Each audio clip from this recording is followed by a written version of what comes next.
Então, só apresentar o Frater Júlio Graha, né? Júlio César Mendonça Gralha, Frater Rosa Cruz, professor conselheiro da URSI. Frater Gralha vai nos brindar hoje com a palestra sobre mitologia e religião no Egito. Então, Frater Júlio, se você puder... Está fechando a porta. Aqui, nós estamos a postos. Isso.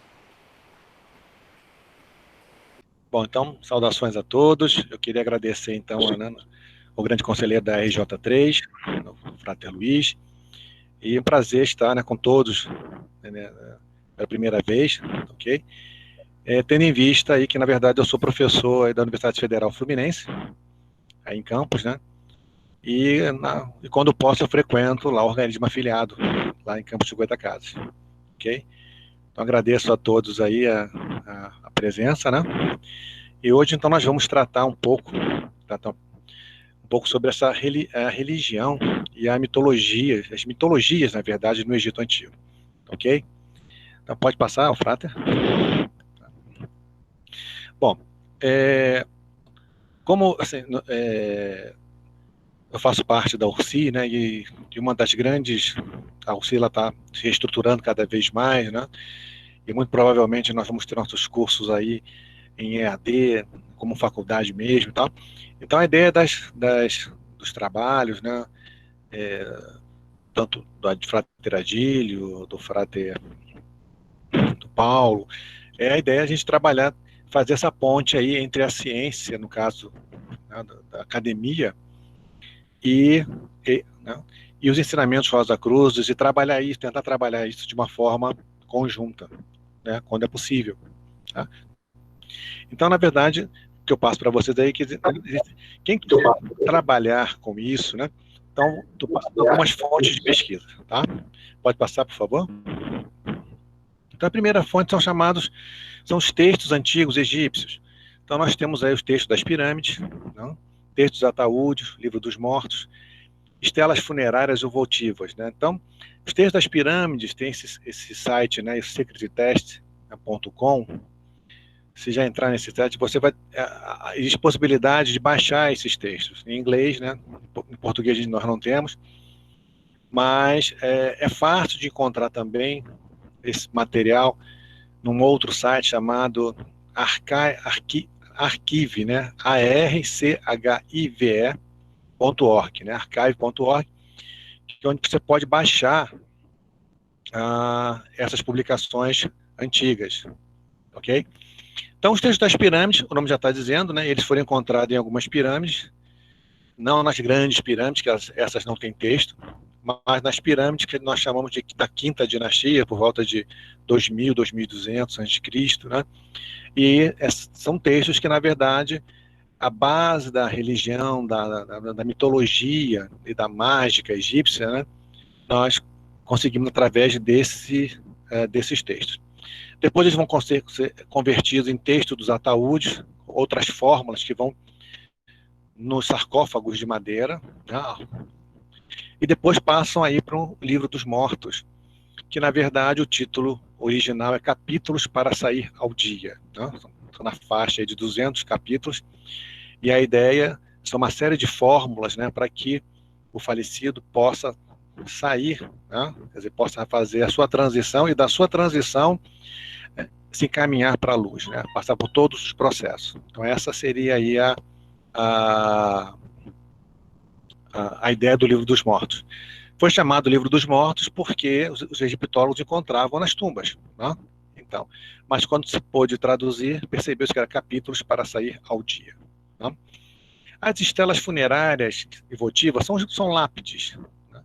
E alguns textos estão nessas estelas funerárias, né? As estelas funerárias, como já disse, quer dizer, nos funerais, né, existem algumas estelas, mas também tem as estelas votivas. As votivas são aquelas estelas em que você coloca preces, né, pedindo auxílio ao Deus, né, para que, né, meu filho tenha um bom trabalho, para que eu me recupere de uma doença, que o familiar se recupere de alguma doença. Essas coisas são comuns hoje, né, que já também eram preocupações para eles, há 5.000 anos atrás, e continuam sendo preocupação para nós. Então, tem essa questão de fazer, né, essas orações, esses pedidos, e materializar isso através das estelas votivas. Né? Além disso, nós temos uma série de papiros, né, que também serviam como fonte para esse tipo de estudo. Tá, ok? Pode passar, Frater. Em termos de imagem, né, nós chamamos de iconografia. Essas iconografias nós encontramos nos templos, né, nas imagens, nas tumbas reais e nas tumbas de particulares, são as pessoas, né, comuns, mas que tinham essa capacidade de produzir sua própria tumba, né? E também nessas iconografias religiosas que aparecem em papiros. Então, tudo isso é a fonte que chegou até nós para a gente tentar compreender um pouco dessa religião, porque muitas coisas não eram escritas, a gente percebe que muitas coisas eram comuns na época, então elas não eram escritas por conta disso. E outras, elas não eram escritas porque eram veladas. São as duas formas. Por ser muito comum, não se escrevia, achava que todo mundo sabia. E por ser velado, se escrevia pouco, né? E esse pouco não chegou até nós, porque a maioria desse pouco era em papiros, e papiros foram, né, desapareceram. Né? Esses papiros, esse material mais secreto, esse material mais profundo das práticas religiosas e mágicas, existiu, né? Essa questão da magia egípcia, e isso, na verdade, se perdeu relativamente, bastante, vamos dizer assim, né? E ficava num lugar conhecido como Casa da Vida, Per Ankh, a Casa da Vida, que na Casa da Vida era uma biblioteca, na verdade. Tá? A Biblioteca de Alexandria, ela é, vamos dizer assim, uma explosão da Casa da Vida. Né? Quer dizer, os Ptolomeus, que eram de origem macedônia e cultura grega, eles tinham, na verdade, um apreço muito grande à cultura egípcia, tanto é que eles se incorporaram na prática egípcia. E a Biblioteca de Alexandria é fruto, né, desse acúmulo de conhecimento, que também acabou se perdendo com alguns incêndios e algumas destruições. Tá? Pode passar, Frater?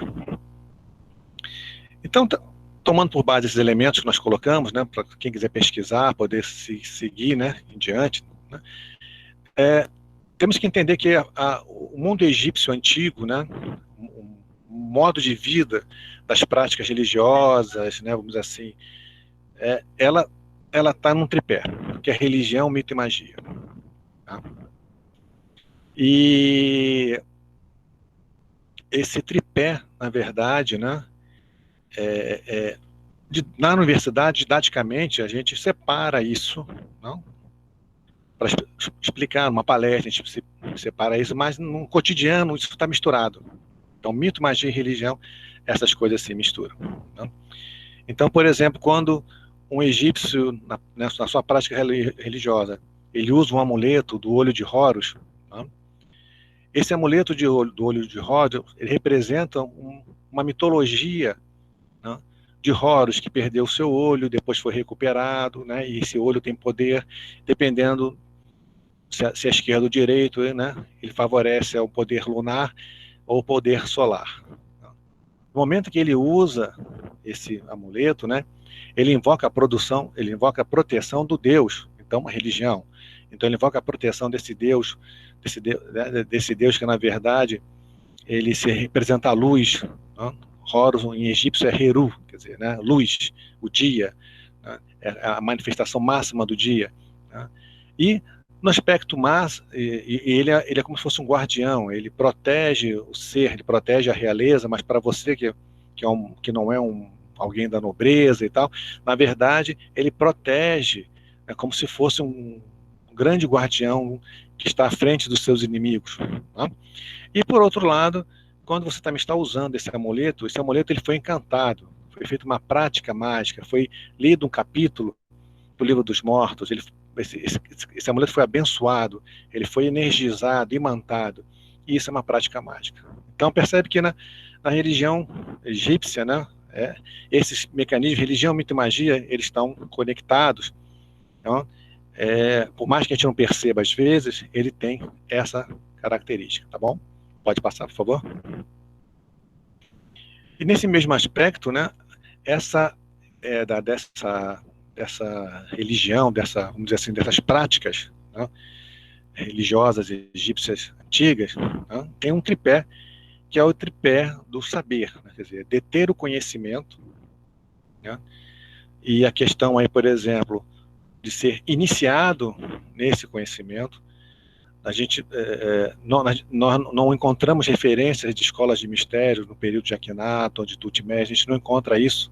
Não quer dizer que não tenha, mas não há dados arqueológicos, históricos que apontem para isso.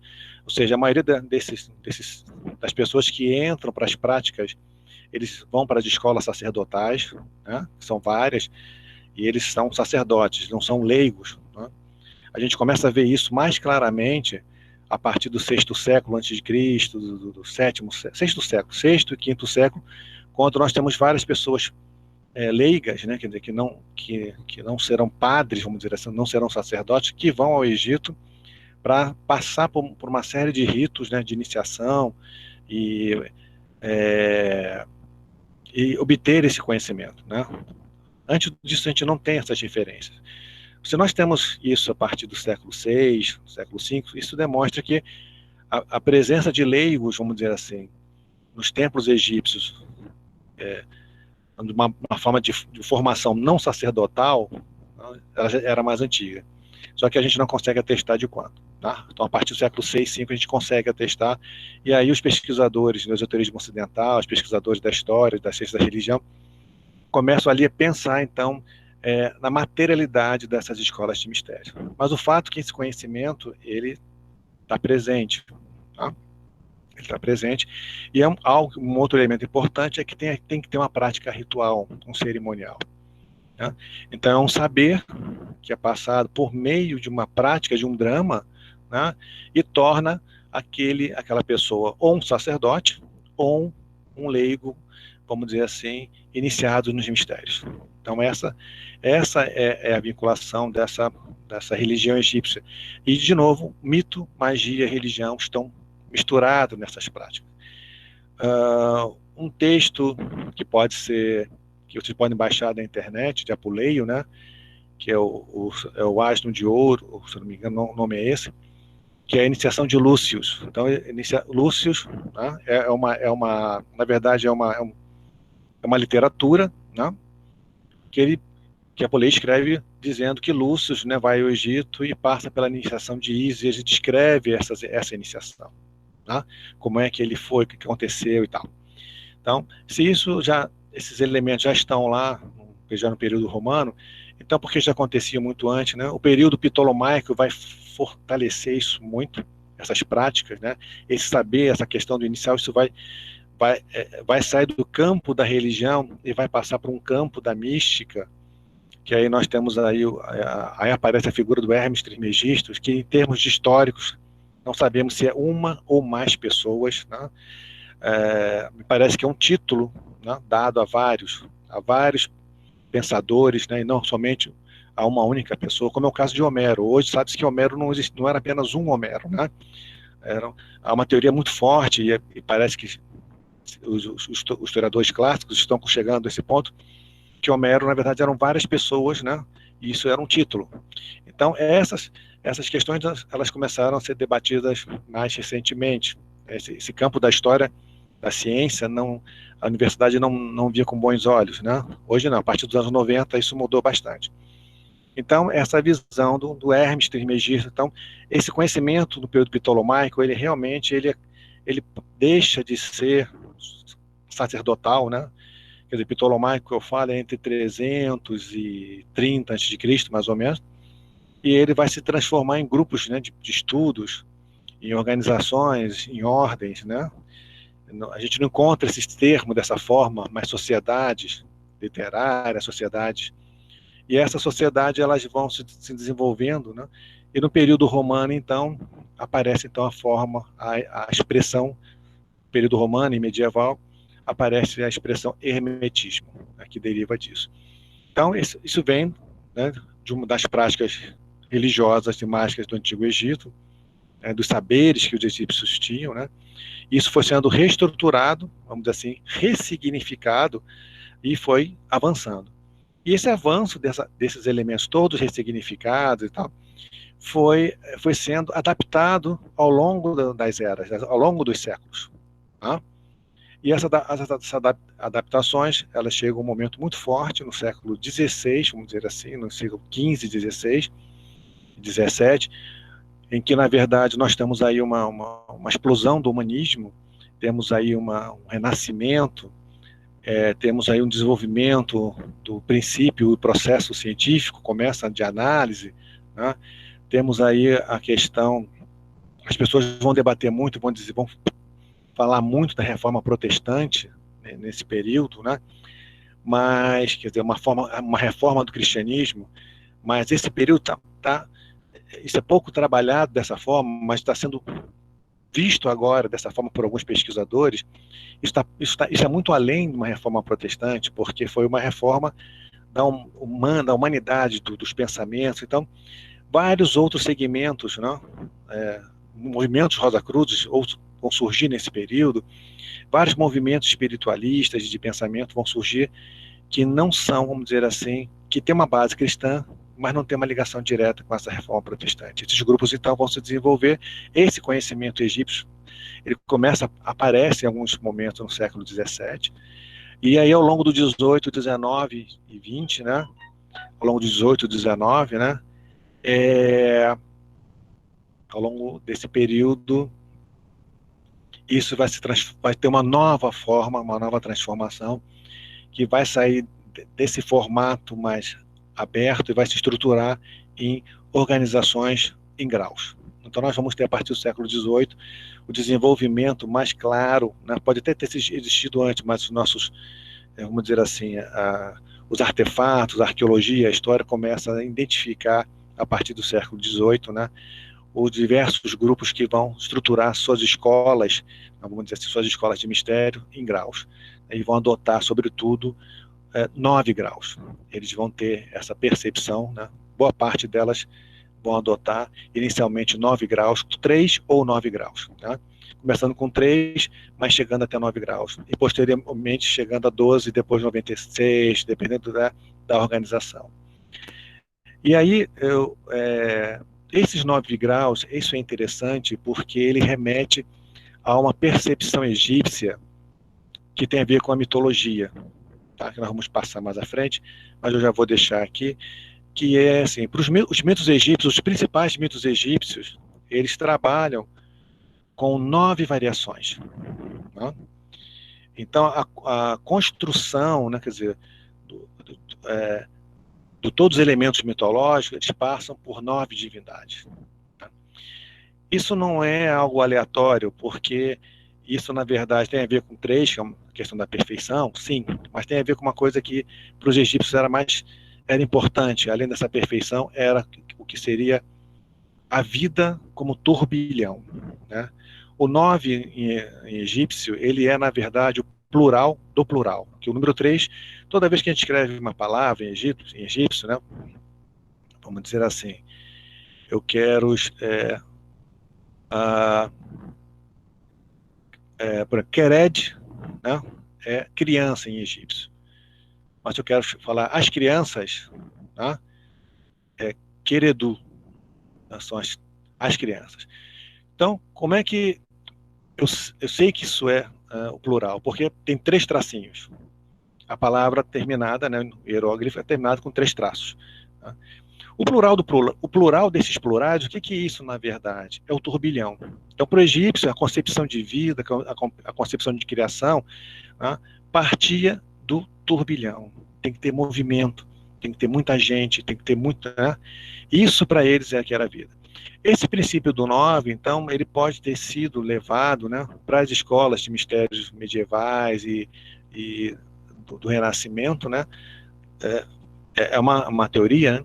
Quer dizer, os graus foram baseados em 9, em parte por essa possibilidade, quando, na verdade, a linha dessa escola de mistério, né, ou dessa ordem secreta, ou dessa sociedade secreta, é uma sociedade secreta de linha egípcia, porque você tem sociedades secretas, né, que têm outras vertentes, né, uma mais cabalista, ou ligado ao Oriente, no caso da Índia, China, né? Aí seria uma outra fórmula. ok? Mas interessante o que é bom aprender nessa ponte que nós fizemos aqui entre o passado e o presente, né? É que essa base, né? O Egito tem essa base para trazer para nós, ok? Pode passar, Frater? Na verdade, eu deixei aqui uma definição de mito, né? Deve estar pequeno para vocês aí, mas que é uma coisa que só para a gente fechar o mito não como algo pejorativo. Nós ensinamos isso na universidade, por exemplo, nós falamos de mitologia cristã. Né? E algumas pessoas podem dizer, nossa, mas isso é um absurdo, está chamando os textos cristãos de textos mitológicos, ou seja, né? Veja que a gente tem uma noção diferente de mito, né? Quer dizer, não é uma noção diferente, uma visão não pejorativa do mito. Então, eu vou ler aqui para vocês. Há mais de meio século, os eruditos ocidentais passaram a estudar mito por uma perspectiva que contrasta sensivelmente com a do século XIX. Por exemplo, ao invés de tratar, como seus predecessores, o mito na acepção usual do termo, ou seja, fábula, invenção e ficção, eles os aceitam tal qual era compreendido pelas sociedades arcaicas, onde o mito designa, ao contrário, uma história verdadeira e, ademais, extremamente preciosa por seu caráter sagrado, exemplar e significativo. Então, é dessa forma que a gente entende os mitos. Eu posso até não acreditar nas mitologias egípcias, né? Eu posso até não acreditar nos textos cristãos, mas, né, aquele texto, ele passa uma mensagem, ele é uma verdade para aquele grupo. Não importa se eu acredito ou não. O que importa é que tem pessoas que acreditam. E então ele passa a ser uma história, né, que é uma história verdadeira. Ele tem um caráter exemplar, ele tem um caráter pedagógico, ele tem um caráter significativo. Então é dessa forma que a gente analisa, tá? Sobretudo os historiadores atuais da história antiga, os arqueólogos que trabalham com a antiguidade, essa visão do mito, né?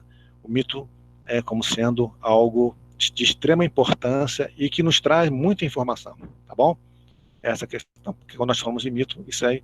Então, quando um professor, vocês encontraram um professor que fala, não, a mitologia cristã e tal, não é pejorativo, né? Uma mitologia egípcia, uma mitologia Rosa Cruz, uma mitologia, não, a concepção não é uma concepção pejorativa, é sim de reforçar essa questão do saber que o mito passa para a gente, né? E é um mito, e é um saber atemporal, ok? Pode passar, Frater. Então, esse texto foi do Mircea Eliade, né? É fácil encontrar os trabalhos do Mircea. O Mircea é um mitólogo dos anos 50, 60, mas alguns pesquisadores da atualidade não gostam muito dele, ele é antigo e tal, mas ele é um clássico que responde muito bem às questões quando a gente vai para o campo da academia, ok? Bom, a função, então, vamos pensar a função do mito, né, o saber tradicional. Vamos ver, então, né? Pode passar, Flávio. Então, primeiro é o mito como a criação do mundo. Não? Pode passar. A ideia de um mito, né, que é a criação dos deuses e o mundo divino. Então, pode passar. A criação do ser humano. Por fim, pode passar, Frater. A criação da natureza, o mundo natural. Então, veja que esses mitos, de modo geral, não só no Egito, mas em outras sociedades, o que eles pretendem? Entender essa criação desse mundo, né? Essa questão do mundo divino dos deuses, então, né, o mundo grego com o seu panteão, o mundo egípcio com o seu panteão, né, de divindade, os sumerianos, acadianos, chineses e tal, né? E a criação do ser humano, como é que esse ser humano apareceu nessa história toda, né? E como é que a natureza, esse mundo natural, né? Isso nos seus diversos níveis, né, na água, no céu e tal, animais terrestres, animais que podem voar, né, animais aquáticos, como é que eles podem se estabelecer tudo. Então, os mitos, normalmente, eles trabalham muito com essas questões. Existem outras questões, essas são a mitologia, vamos dizer assim, da criação, ela trabalha com isso. Mas, além dessas mitologias de criação, tem as mitologias exemplares, né? Por exemplo, o mito de Ísis e Osíris é um mito exemplar, onde, na verdade,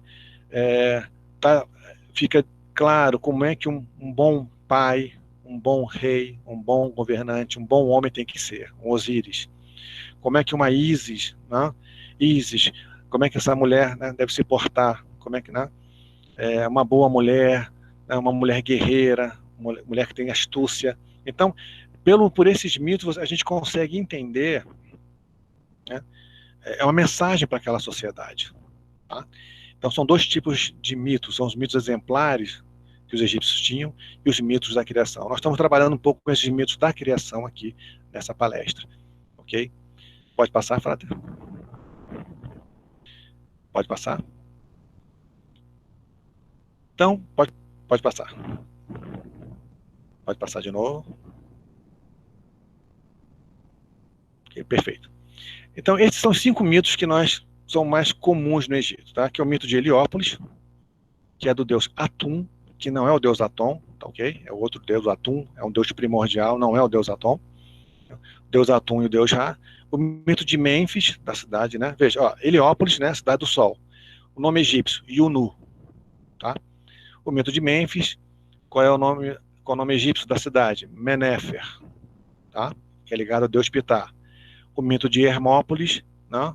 Que é o mito de Hermes, que é chamado de Quemenu, né? O mito de Quemenu, a cidade dos 8, ok? Que é do deus Tote, de Gerut em egípcio, Tote em grego, né? Aí tem os outros mitos que são mitos menores, esses são as 3 principais escolas, tá? Esses 3 mitos aí, na verdade, eles vão dar origem às 3 principais escolas de sabedoria sacerdotais, e que vão se transformar lá por volta do século 6, 5, né, antes de Cristo, efetivamente em escolas de mistério como nós imaginamos hoje. Tá? Lembrando de novo que, na verdade, eu não estou dizendo que não existia antes, eu estou dizendo que essas escolas estão materializadas claramente já no 5º século antes de Cristo, no 6º século, já podemos identificá-las. Tá? O mito de Elefantina, né, e o mito de Tebas, que, na verdade, o do deus Khnum, e o mito de Tebas, né, da cidade do poder, né, do deus Amon. Esse último mito, na verdade, ele é um mito construído por causa do grande poder da cidade de Tebas, né, mas não é um dos mitos originais. Detalhe interessante do mito de Elefantina, do deus Khnum, que é, na verdade, nesse mito, né, na verdade, esse mito ele é uma parte, ele está associado a outros mitos, que é o momento em que o deus Khnum é aquele que cria a materialidade do ser.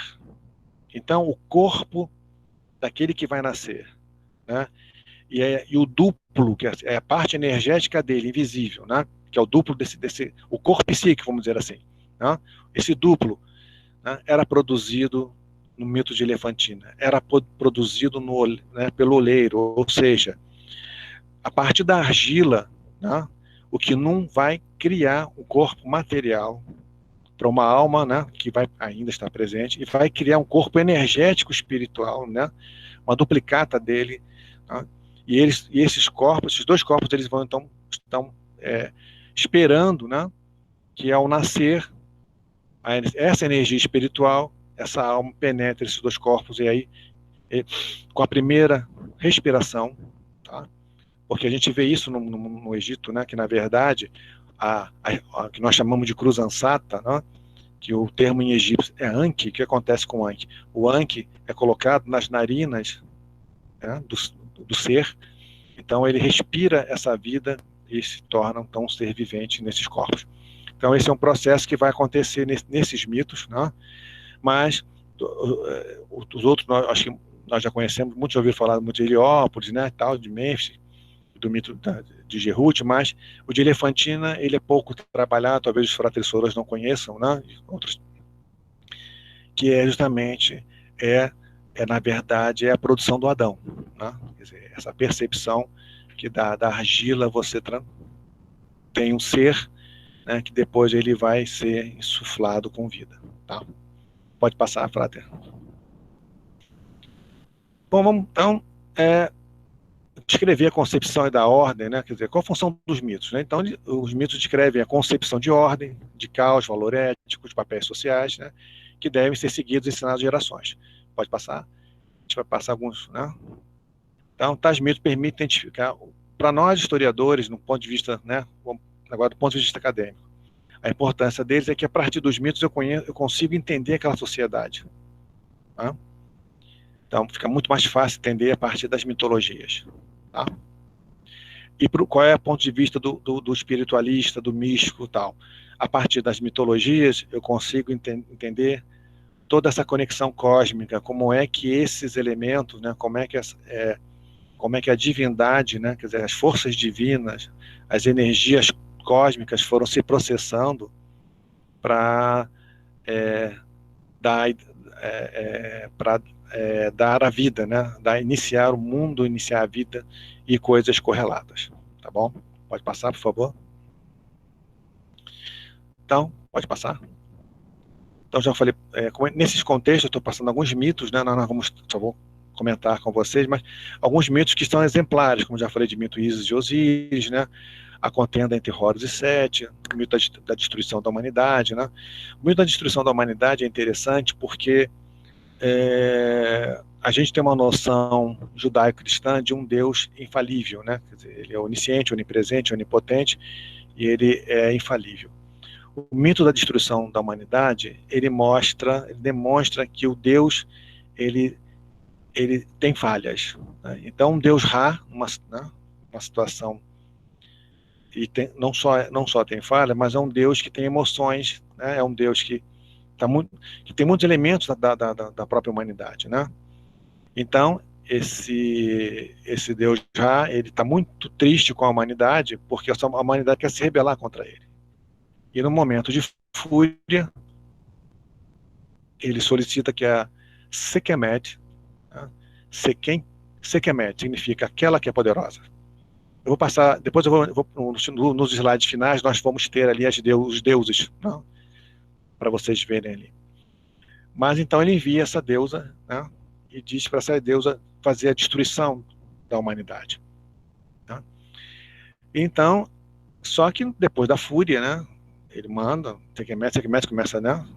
Eliminar a espécie humana, e ele, quando se acalma, vê que ele incorreu num erro, mas ele já deu uma ordem, né? E como é que ele vai voltar atrás dessa ordem? Então, é criado todo um estratagema para paralisar a deusa, né? E aí, na verdade, estratagema, o Tote, como sempre, né? O deus Tote, aparece com a solução, e a solução foi assim, olha, vamos colocar 7.000 cântaros de cerveja tingidos de vermelho, como se fosse sangue, para que ela possa beber sem embebedar, e a gente então acalma a deusa, tá? E ela... Tá bom? Tá bom? Então, pode passar, por favor.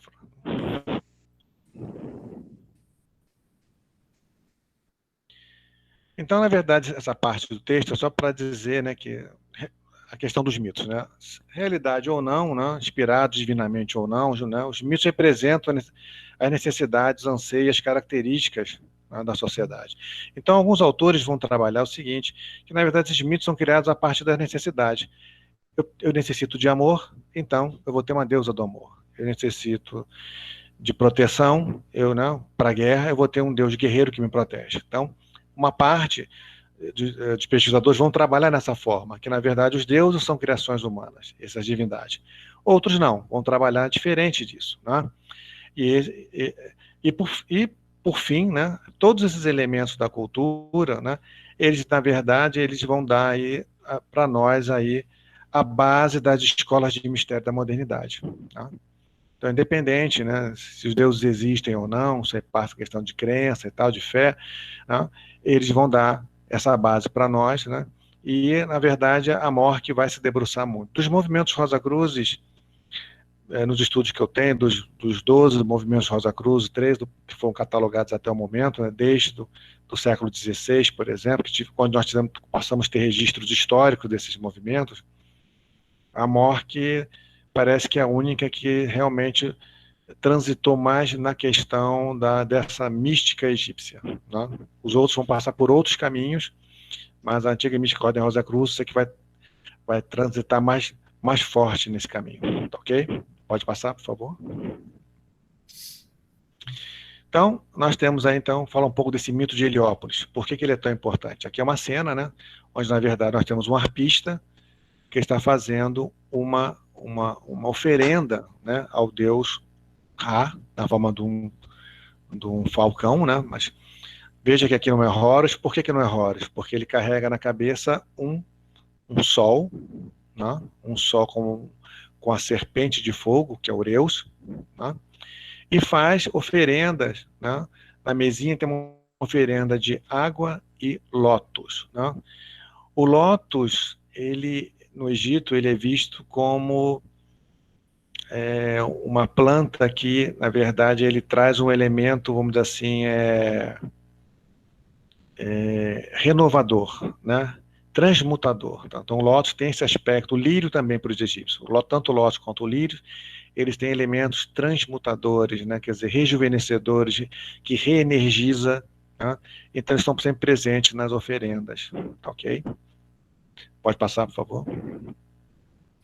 Aquela imagem anterior é uma estela, né? É uma estela votiva, né? É uma estela onde uma pessoa está fazendo um voto ao Deus. Pode passar todas as... Pode passar.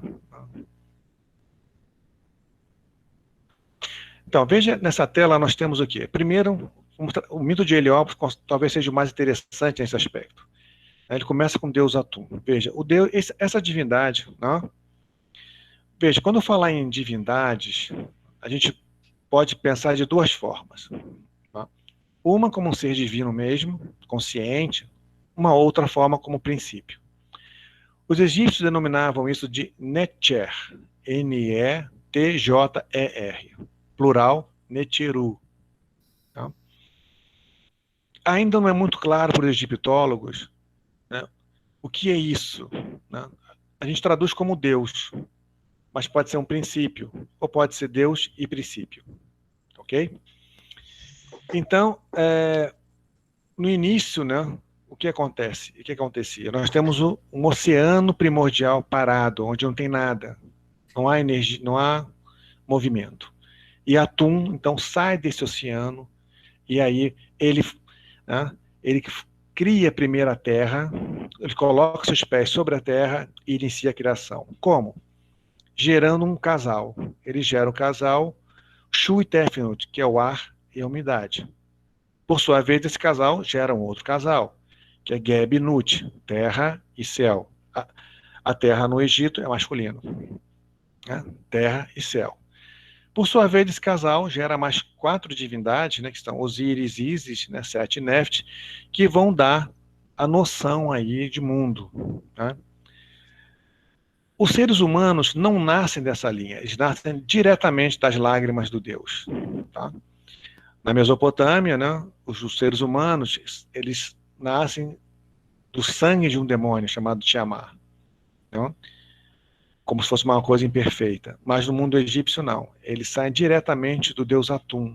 Quer dizer, é uma coisa de grande perfeição. Das lágrimas desse deus, né, surgem os seres humanos, nesse processo de criação. Bom, então aí nós temos 9 deuses, aqueles 9 deuses que eu comentei com vocês, e aí termina a criação.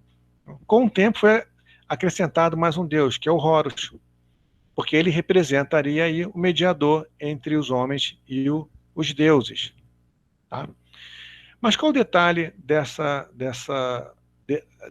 do mito de Heliópolis? Qual a grande mensagem? Veja, Atum é totalmente abstrato, as coisas não têm forma ainda. Né? Não tem luz, não tem forma. Né? O mundo está imerso num oceano silencioso e disforme. E aí aparece o ar e a umidade. Fica mais denso. Por sua vez, depois, vem a terra, o céu, fica mais denso. Né? O quarto nível, né, com a questão da presença da raça humana, da espécie humana, né, de Atum, a presença de elementos éticos, mais denso. Né? Então, o mito de Heliópolis ensina que a criação começou de um nível de imaterialidade, de uma densidade pequena, né? E essas coisas foram se aglutinando até tomar a forma mais densa e a forma material. Então, parte de um imaterial, de um abstrato, até o material, né, concreto e com todos os seus problemas, né, nesse elemento material. Tá? Então, essa é a grande mensagem do mito de Heliópolis. Isso acontece em 4 fases. Tá? Os egípcios entendem que são 4 fases de um tempo que a gente não sabe, nessas 4 fases você tem isso. E, por sua vez, coloca mais uma divindade, aparece, então, em algumas variantes do mito, o Horus como sendo a 10ª divindade. Isso levou o quê? Levou, sobretudo, aos pesquisadores, né, os cabalistas, de fazerem uma associação, né, do mito de Heliópolis aos estudos da Cabala. Né? Deve ter alguns colegas, alguns fratres sorores aqui que trabalham com a questão, né, ligados à Cabala e tal, que podem ver algumas semelhanças, né? Então, eu não sou um cabalista, mas é preciso, esse é um estudo que precisa ser feito de forma, né, mais concreta, a partir do que significa cada princípio desse divino, né, na verdade, com o Sefirot, né, com essa árvore cabalista, para saber se isso bate ou não, né? Alguns dizem que, na verdade, isso aqui gerou a Cabala, essa visão do mito de Heliópolis, né? E eu acho que, na verdade, no campo da história, né, os historiadores falam que ela se desenvolve muito mais no mundo medieval e não nesse período. Então, não é a minha área, mas o que eu entendo é que, na verdade, pode ter havido os hebreus terem tomado algum dos conhecimentos egípcios, mas eles mesmos criaram suas próprias estruturas, né, religiosas, espiritualistas, e desenvolveram suas próprias práticas. Tá bom? Pode passar, por favor? Tá? Então, a criação vai do mais sutil, né, aí ao mais, essa ideia do mais sutil ao mais denso, em 4 etapas. Tá? Essas 4 etapas no mundo egípcio tem a ver com a estabilidade. O Egito, para o egípcio, tudo que é estável aparece em 4, tá? Com o número 4. Pode passar?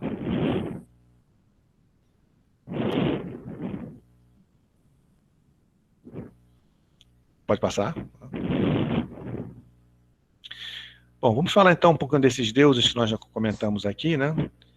Então, nós falamos um pouco dos princípios dessa religião, algumas práticas religiosas, né? Existe uma prática, por exemplo, o que a gente chama de magia aqui, na verdade, são exercícios, a gente poderia comparar hoje no presente, dentro da escola Rosa Cruz, né, com os exercícios que são propostos nos ensinamentos Rosa Cruzes, né? Mas o conceito que se usa dentro da academia, né, que são práticas mágicas, quer dizer, tudo que se refere, por exemplo, a simpatias e tal, né, a gente entende como práticas mágicas na academia, tá? Também não tem valor pejorativo. Os deuses, podemos entendê-los? Vamos passar, vamos ver como é que a gente entende esses deuses, né? Então, deuses, Neteru, esse é o plural, né? O Neter é uma espécie de um mastro, né, que ficava na frente dos pylões, é um mastro que tinha umas bandeiras. Não sabemos ainda por que esse símbolo. O fato é que esse mastro, ele vai dar o conceito de princípio de divindade, né? Algumas divindades são totalmente abstratas, né? Por exemplo, Maat. Raramente a gente vai encontrar um templo dedicado a Maat, porque a Maat é um princípio de justiça e verdade. Outra divindade que é um princípio, claramente um princípio, Heka, que é o princípio da magia.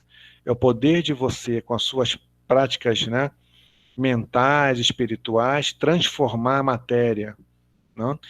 Então, o Heka tem essa característica e, na verdade, não tem culto, você não encontra templo, nada, é um princípio. Heka significa, né, um princípio da magia.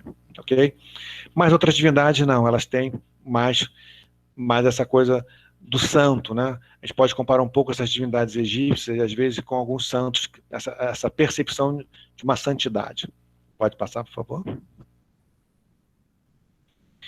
E como eu disse, né, a definição, nós definimos assim, mas será que nós estamos definindo corretamente? Infelizmente, a gente não tem como, né, saber. Mas acreditamos, né, que nós estamos 95% certo dessa perspectiva, tá bom? Pode passar. Bom, então, o que esse Neter, que é o princípio do Deus, né, ele significa? Pode passar, Frater. Ele seria natureza? Ele seria um atributo específico? Seria um ser consciente com poderes específicos, né? Nós, seres da modernidade, somos capazes de compreender o que significa Neter ou Neteru? Essa é uma discussão que ainda passa pelo campo da egiptologia e pelo campo da própria mística, né? Eu prefiro trabalhar isso do campo de princípios energéticos que tenham consciência. Aparentemente, esses princípios têm egrégora, né? Eles têm consciência e eles agem como a mente cósmica, né? Eles agem, né? E aparentemente, o que me parece, traduzindo isso para a gente, né, da religião egípcia, do conceito de Deus para o mundo, para o egípcio. Na verdade, isso nós estamos tratando aqui, qual é a concepção de Deus para os egípcios, né? É uma concepção de princípios ou de um Deus de realidade, ou as duas coisas, né? Eu acho que eles viam isso como, na verdade, um ser consciente, né, que tinha determinados atributos, né, e que eram incapazes de serem vistos, mas que, por determinadas situações, eles podiam ser percebidos ou representados, tá bom? Então, um exemplo disso, o Ibis, né, o Tote, a representação do Tote é um Ibis. Por que o Ibis foi escolhido para ser a representação do Tote? Porque os egípcios viam que ele, ao se alimentar na lama, eles rabiscavam a lama e entendiam aquilo como uma escrita divina.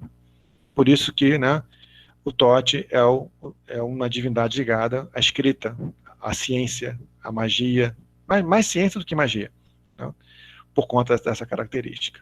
Tá bom? Pode passar? E aí entramos em outros elementos, né, que também perpassam por essa questão da religião e da mística egípcia, né? Podemos falar em reencarnação ou ressurreição, né, no Egito Antigo. A crença em um Deus ou múltiplos deuses, né? A mitologia como fonte da sabedoria, isso acho que a gente já percebeu que é possível. Escolas de mistérios, quando e onde? Já percebemos, né, já comentei com vocês que essas escolas, século 6 e 7, né, mas antes disso, a gente não tinha muita referência, não temos referência dessas escolas, tá? Quer dizer, como é que eu acesso essas escolas antes do século 6 a.C.? Só por uma percepção, vamos dizer assim, uma vivência espiritual, né? E isso para a ciência não é suficiente, tá? Para a academia isso não é suficiente. Então, mas reencarnação ou ressurreição? Isso é um debate que tem ocorrido, não? Mas a grande maioria dos egiptólogos vão dizer que o que acontece no Egito é uma ressurreição, né? Não existem textos e papiros e tal que deixam claramente o princípio da reencarnação, né? Todas as formas de ciclo que aparecem nos mitos egípcios, né, eles apontam para um renascimento no próprio corpo. Se o renascimento é no próprio corpo, então é uma ressurreição. Se o renascimento é em corpo diferente, seria uma reencarnação. Mas isso ainda, de qualquer forma, isso ainda é os egiptólogos não gostam de trabalhar muito isso, né? Mas ainda é algo que, vamos dizer assim, em alguns círculos ainda se discute aí essa percepção. As escolas de mistério, então, vão adotar os dois princípios e, sobretudo, o princípio da reencarnação. Sabe? Uma outra questão que aparece em termos acadêmicos é a crença em um Deus ou múltiplos deuses. Não? Quando nós mostramos o mito de Heliópolis, vocês percebem que Atum, ele dá início à criação gerando o primeiro casal. O que ele faz depois? Ele se aposenta. Ele não faz mais nada. A missão desse Deus, né, é dar início à criação, não? Uma pequena parte da criação, e depois ele não aparece mais. Quase não se tem nada, templos relacionados ao Deus Atum. Então, os estudos hoje apontam que o Egito tem uma característica diferente, muito parecida com a Índia, em algumas situações, que é a crença em um Deus e, ao mesmo tempo, em múltiplos deuses. Ah, mas como é isso? Né? Esse conceito se chama enoteísmo. Tá? Então, a crença... Mas não pode, como? Mas se eu pegar um texto de Osíris, está dizendo que lá é o Deus único, não sei, né? O Deus Atom, o Deus único sem semelhante e tal. Como isso funciona? Isso não funciona da forma que, no momento do culto, a divindade é única. Mas uma vez o culto finalizado, né, nós podemos perceber todas as outras todos os outros princípios, todas as outras divindades. Então é como se a gente, na verdade, fechasse os olhos e pensasse, né, estivesse numa praça com muitas pessoas e num determinado momento a gente se concentra, de repente, em uma única pessoa naquele momento, né, aquela pessoa que está na minha frente, e eu escureço todas as outras pessoas que estão em volta de mim. Tá? Quando eu termino o culto, eu volto a mim, as outras pessoas estão ao meu lado. Então essa é mais ou menos a concepção que se tem hoje na academia sobre a crença no Egito, né? Então hoje o conceito de monoteísmo e o conceito de politeísmo, eles não são suficientes para explicar o que acontece no Egito, e mesmo o que acontece na religião de Akhenaton. Esses conceitos não funcionam, tá, para se produzir conceitos novos. Mas o que a gente percebe é que existe sim essa questão do culto, né? No momento do culto, Deus é único, e depois o Deus ele está junto com outras divindades. Então há uma mistura, ora a gente vai encontrar trabalhos com Deus único, e ora trabalhos com deuses, com múltiplos deuses. Esses são os dois aspectos hoje que tem uma confrontação muito grande com as escolas de mistério, que é a questão da reencarnação ou ressurreição, ou as duas coisas, né? E a crença de um Deus, ou múltiplos deuses, ou as duas coisas. Então, no Egito, o que você tem hoje academicamente é as duas coisas, a crença em um Deus e múltiplos deuses.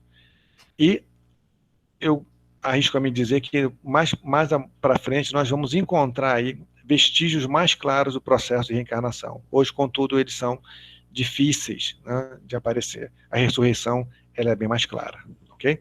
Pode passar, por favor? Então, passaram alguns deuses, nós falamos em Horus, então, eu trouxe aqui da tumba de Horemheb, né, o Horus, ele está usando duas coroas, a coroa branca do sul e a vermelha do norte, né? Ele é um falcão, ele carrega a cruz ansata, porque é o Ankh, porque ele é capaz de dotar a vida, né? E diante dele está o faraó Horemheb, né? Um faraó que reinou logo depois do período de Amarna, vamos dizer assim, fazendo uma oferenda de vinho para o Horus. Essa tumba é uma tumba de fundo azul, uma tumba muito bonita, né? Aqueles que tiverem oportunidade de ir ao Egito, voltar ao Egito, né? Visitem essa tumba. Tá? Uma outra tumba que foi reaberta recentemente, mas tem um preço muito... Eu acho que para entrar está $150, né? Eu estive lá em janeiro, mas não, em janeiro de 2019 não entrei, né? É a tumba da rainha Nefertari, que é uma tumba toda em fundo branco, que foi toda reestruturada, né? Então, Nefertari, né, como se fala mesmo, talvez uma das tumbas mais belas do Egito, tá bom? Pode passar, Frater? Então, Horus é o patrono da realeza, do sol, né? Ele é considerado o Deus protetor da monarquia, né? Ele, na verdade, o que protege, ele ordena o mundo, né? E o seu olho tem um poder de cura e tem um poder de cicatrizar as feridas. Por isso que era muito usado pelos egípcios, né? No sentido de um ferimento, você cicatrizar esse ferimento, ok? Então, Deus que era considerado protetor do Baixo Egito, que é o norte do Egito, mas também do sul, em algumas cidades do sul. Pode passar, por favor. O Deus Set, né, que nós não comentamos muito, mas o Deus Set, aqui nós temos uma estela votiva, né, onde uma pessoa está pedindo a proteção do Deus Set. É um animal que não se conhece, tá? É um Deus, na verdade, incompreendido, é um princípio incompreendido, né? Ele representa, por exemplo, a tempestade, ele representa a secura, o deserto, né? Então ele representa situações que são ruins, mas os egípcios não entendiam isso dessa forma. Eram situações ruins, mas necessárias, tá? Eram elementos, essas coisas existiam na natureza. Então ele não é um Deus diabólico, ele não é um Deus, né, que tem esse aspecto. E lógico que ele vai aparecer em alguns mitos como uma divindade, vamos dizer assim, maligna, né? Mas existe uma coisa na mitologia egípcia que acontece em outras culturas, é que o mesmo Deus, ele pode aparecer num mito como sendo o bom moço, né? E no outro mito, né, o bandido. É o caso de Sete. O Sete aparece no mito, né, da viagem de Ra, ele aparece como protetor de Ra, né, combatendo a serpente do mal. Aí sim, a serpente Apep, né? E, por outro lado, no mito de Osíris, ele é o irmão maligno, né, que quer matar Osíris, que esquarteja Osíris, etc. Então, essa é uma divindade que aparece em dois momentos diferentes, né, mas foi uma divindade bastante cultuada no Egito. A palavra Sete parece, né, segundo alguns estudos, ela foi a derivação da palavra Sete, né, para Sete, Satã e Satanás, né? Eles acham que a palavra Satã, Satanás, deriva do nome Sete. Tá? Da mesma forma que a palavra alquimia, né, derivaria da palavra egípcia Takemu, que é terra negra. Né?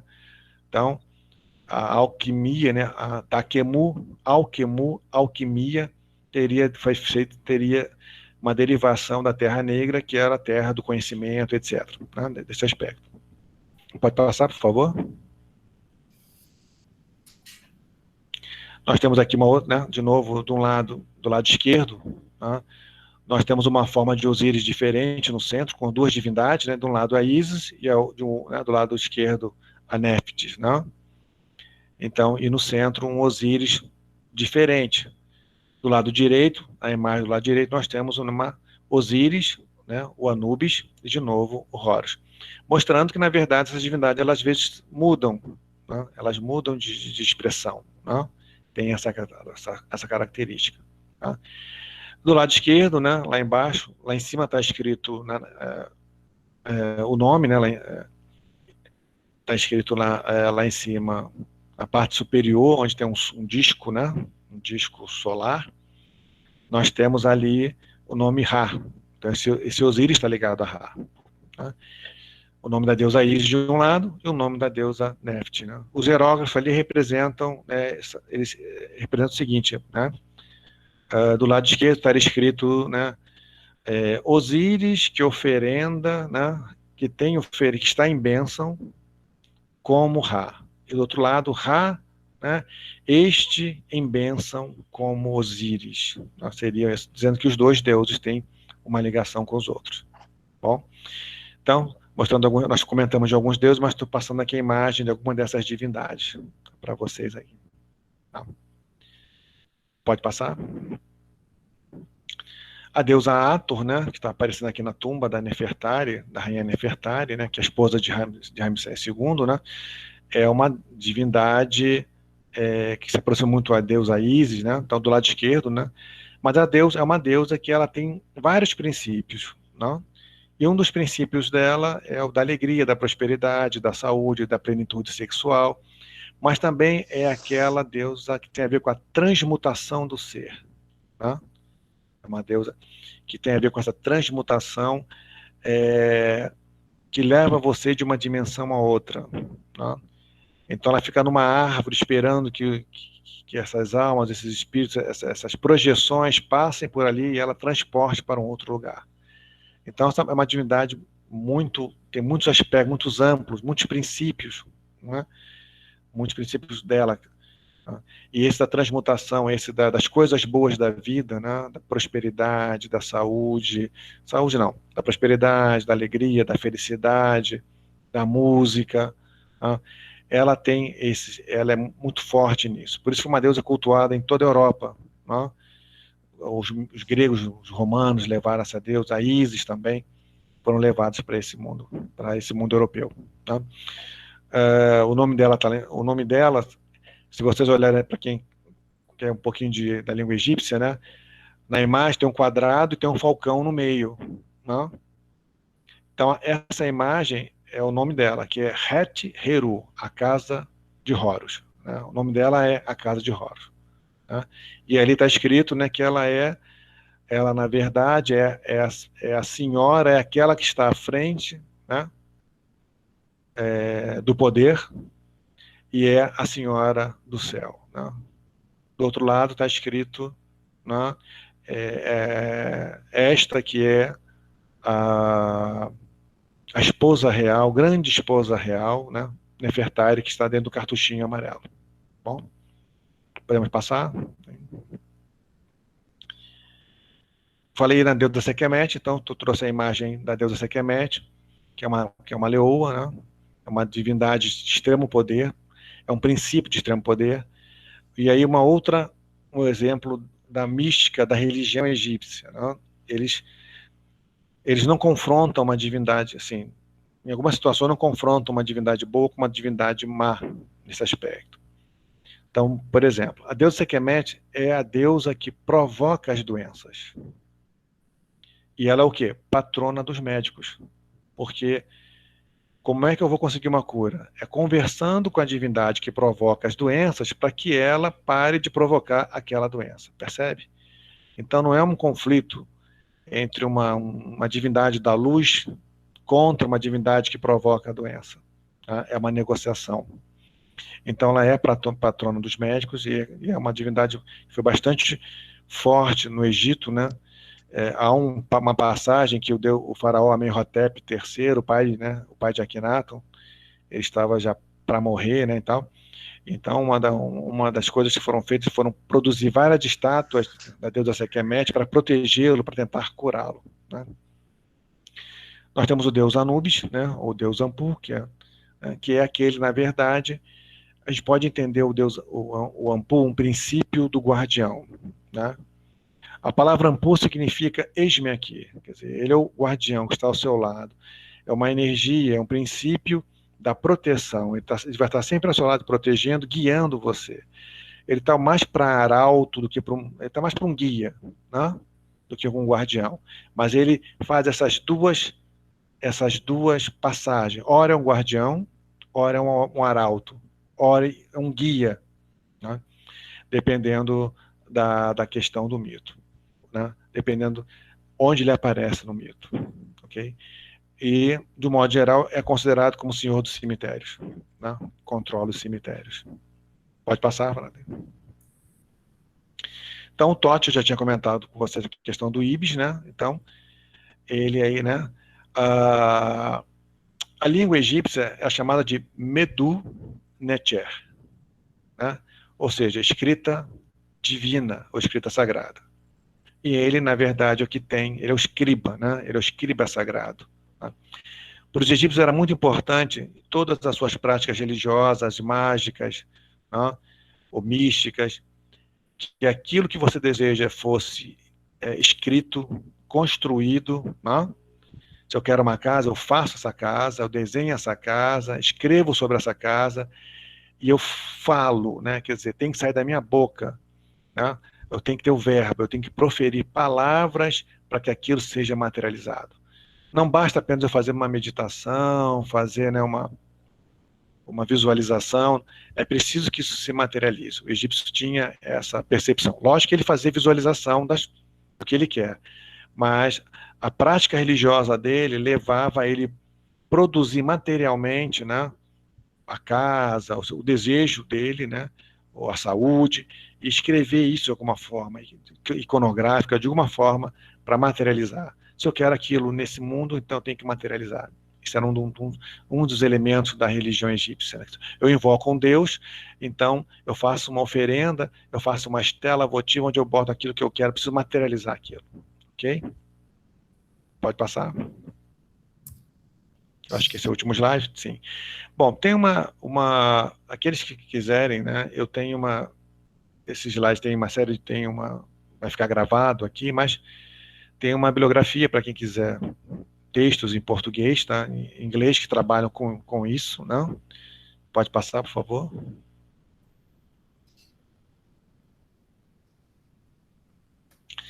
E são 2 páginas de textos aí que nós temos aí como bibliografia, né? Tá até errado, desculpe, uma em português e uma em inglês, né? Para quem tem interesse em estudar essas concepções que nós trabalhamos aqui. Pode passar. Né? E aqueles que quiserem algum desses materiais, você pode entrar em contato comigo, né, a partir aí, né, do e-mail que eu tenho usado, que é o escritaantiga3@gmail.com, no Instagram, né, o Juro Gralha Egito no Instagram, tá? Nesse site aqui da academia.edu, né, basta botar lá no Google, né, academia.edu, Juro Gralha, vocês vão cair lá no site, tem uma série de artigos que vocês podem baixar, tá? Quem quiser, tá? E tem um canal, que é o nosso canal Antiguidade Paradigmas, que na verdade é um canal novo, e a partir da semana que vem a gente vai ter sempre uma atividade trazendo pesquisadores, né, pelo menos uma vez por semana, para o canal. Né. Bom, eu fico aberto a questões e agradeço a todos aí, se tiver tempo. E desculpe os atropelos da internet, né, da rede aqui, que uma das minhas redes falhou aqui, mas pelo menos conseguiu passar para uma outra rede e a coisa fluiu tranquilamente. Paz profunda, obrigado a todos. Eu fico à disposição dos fráteres sorosos e do digno conselheiro. Obrigado, Frater Júlio, pela riqueza dos conhecimentos transmitidos a nós todos. Uma gratidão profunda, Frater. E coloco à disposição de os fratres, se quiserem fazer algumas perguntas. Temos aí uns 5 ou 6 minutos, talvez que a gente possa fazer algum tipo de pergunta ainda, questionamento.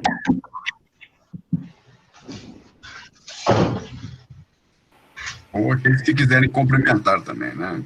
Pode ficar aberta a palavra aí. Uma pergunta aqui do Álvaro, né? Gostaria de saber se na época de Akhenaton havia vários princípios, né? Tiru. Então, no período de Akhenaton, realmente, né, ele é um período que tem algumas complexidades, né? Mas, inicialmente, durante Akhenaton, sim, tinham vários, sim. Né? O próprio nome do Aton, ele era composto por um nome de 3 deuses. Depois que isso foi sendo modificado, né? E o nome final do deus Aton, o nome completo, né? Aí ele passa só a ter mesmo o nome do deus Aton. Né? Na verdade, o deus Ra e do deus Aton. São 2 nomes. É uma coisa, a religião de Akhenaton é mal compreendida, até mesmo pelos pesquisadores, né? Mas hoje, se tiver tempo, vou explicar rapidamente, né? Que, na verdade, quando Akhenaton elege o disco solar como divindade, fica muito claro no nome do Deus que está assim, ele diz assim, numa parte do... Porque o nome do Deus é grande, né? É blá, blá, blá, blá, blá, blá, blá, blá, blá, Aton, né? Então, o que ele vai dizer? Ele vai dizer assim, olha, Haharakti, né? Com sua luz, que vem por meio do Aton. Então, os egiptólogos não compreenderam muito bem isso ao longo do tempo, né? E mesmo os egípcios, da sofisticação desse conceito. Na verdade, quando ele fala que o deus Ra vem por meio do Aton, né? O que ele está dizendo é que o Aton em si não é o Deus, mas aquilo que vem no sol, na luz, é que é a divindade. Então, imagina que você tem a luz e alguma coisa que passa pela luz, que é o divino. É o conceito mais abstrato possível, vamos dizer assim, da divindade, quer dizer, né? E só usando o veículo do deus Aton, porque o sol atinge todos os lugares. Então, o princípio da religião de Akhenaton, ele é muito sofisticado para a época. Tá? Uma divindade extremamente abstrata, né, que vem através da luz, né, da luz do sol. Né? Não é o raio de sol, mas é o que vem pelo raio do sol. Então, percebe? Então, existem mais de um Nether, sim.